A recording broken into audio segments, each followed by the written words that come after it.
Alright, Reddit, let's dive into the wildest high school reunion stories. The ones that show how people can crash or soar after graduation. Picture a small town, maybe a rainy Irish village with muddy lanes or a gritty Polish suburb where everyone knows your dirt. Some classmates become legends, others fall into darkness, and the changes? They're jaw-dropping. My buddy spilled the tea on our 10-year reunion, and these tales will haunt you.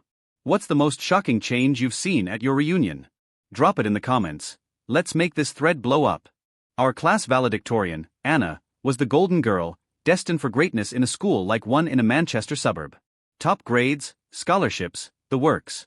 She got into a top uni but fell hard into heroin.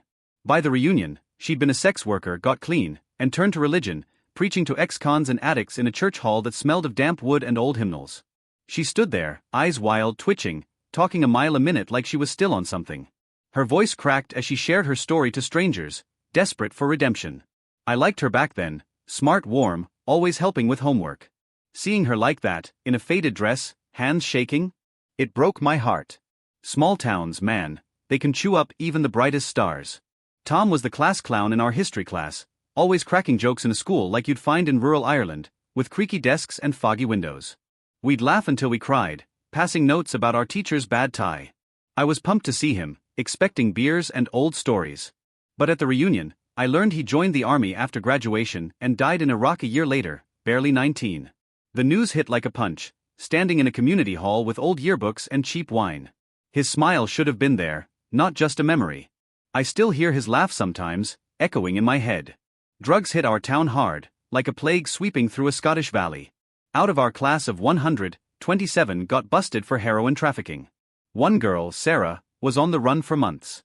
Back in school, she did something disgusting. Sexually assaulted two 11-year-old boys at a party, right in front of everyone, laughing like it was a prank. People shrugged it off, saying she was just desperate for attention, a virgin acting out. She was 17, they were kids. Now she's on parole, slinking around like nothing happened. The town's still reeling, whispering about it in pubs, the air thick with shame. Drugs and bad choices ripped through us like a storm. Jake, our star athlete, was a god in our school, like a rugby hero from a Welsh village. Tall, charming, with college scouts at every game. Less than a year after graduation, he and his uncle murdered a local writer, a guy known for his gritty novels. The news was unreal. Jake, with his perfect smile, beating a man to death? I didn't believe it until the trial. He's locked up for life now, sentenced last year. At the reunion, his old teammates stood quiet, staring at their beers, the weight of it all sinking in. You never know who's got a monster inside. Emily was the sweetest girl, dated my best mate for years in a school like one in rural Germany, with stone walls and cold corridors. She had this laugh that lit up rooms. Then heroin took her. She turned to sex work to feed the habit, ended up murdered, her body dumped in a ditch like garbage. Her parents, the kindest people, are raising her daughter she never knew, their faces hollow at the funeral. Seeing them, eyes red, clutching that little girl, was worse than any reunion. Heroin's a death sentence, and the dealers peddling it? They're the real devils. I'm done with reunions, too many graves for people I should be clinking glasses with. In a bigger school, maybe 400 kids, like a sprawling London suburb, the stats are grim. 2 in jail for murder, 8 for sexual assault, a dozen for armed assault, 1 made headlines the day after graduation, swinging a bat at a cop. Dozens more for robbery, drugs, fighting. 1 girl watched her husband kill their baby, hid the body, and got probation. Another guy killed someone drunk driving, swerving through a Missouri night. 50 car crashes from kids racing 190 kilometers per hour on wet roads or high on meth. 15 died in crashes our junior and senior years. A dozen suicides over 4 years. Our class feels cursed, trapped in a rough town where drugs rule. The reunion's gonna be half empty, a ghost town of memories. Back in '73, in a place like a quiet Danish village, our valedictorian, Lisa, was living in a shipping crate with her boyfriend and kid. From straight AS to a rusty box home? It's surreal. But the jocks and nerds surprised me. The biggest girl magnet, Mike, showed up out, ripped, working as a dancer at a male strip club, owning it with a grin. The nerds, once shy, were passing joints outside, now funny and real, telling stories under a starry sky.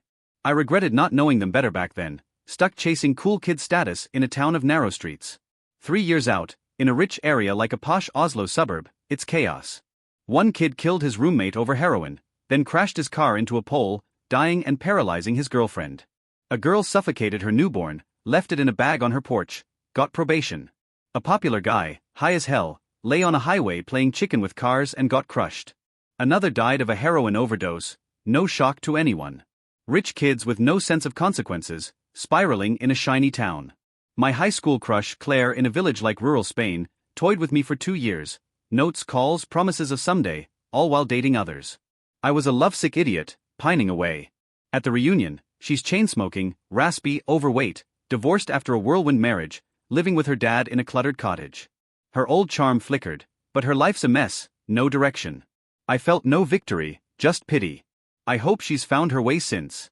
My best friend, Sam, was a tech genius in a school like one in rural Poland, rickrolling the school network with a smirk. We gamed, smoked weed, laughed like brothers.